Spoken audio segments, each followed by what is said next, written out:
Trade deal जो है ये अनाउंस की गई, 18% टैरिफ की बात की गई, किस तरह से क्या कहेंगे? देखिए, बड़ा ही निराश करने वाला आज ये सवेरे ये जानकारी मिली, क्योंकि देखिए हमको मजबूर किया गया और ये देश के प्रधानमंत्री अगर खड़े होकर देश की संसद चल रही थी, अगर उसके अंदर इस बात की घोषणा करते, एक दिन पहले अमेरिकी राष्ट्रपति इस बात की घोषणा करते हैं, तो इसका क्या मतलब है? वो पहले ही तय कर रखे हैं कि अगर वेनेजुएला से आप खरीदेंगे तेल तभी जो है हम टैरिफ कम करेंगे। तो भारत के हितों के साथ समझौता हुआ है और कहीं न कहीं देश के प्रधानमंत्री, देश की बीजेपी की सरकार, पूरी सरकार ने इसको झुकाने का काम किया। मैं तो कहूंगा कि पूरे देश के सामने आज ये है कि समझौते के हमारी कितनी बड़ी कीमत चुकानी पड़ी। हमारे जो दशकों पुराने रिश्ते रशिया के साथ थे, उस रिश्ते को तोड़ करके आज हम कहीं और जा रहे हैं।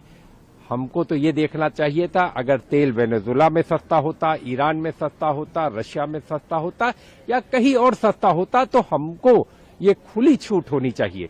हम किसी के गुलाम नहीं है, किसी के अधीन नहीं है।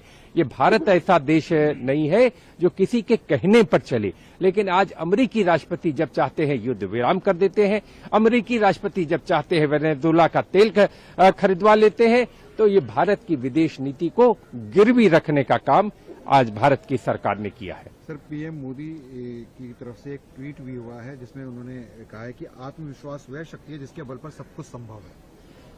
पता नहीं किस आत्मविश्वास की बात कर रहे हैं। देश के संसद के अंदर अगर खड़े होकर अगर जवाब देते तो मैं समझता कि आत्मविश्वास है।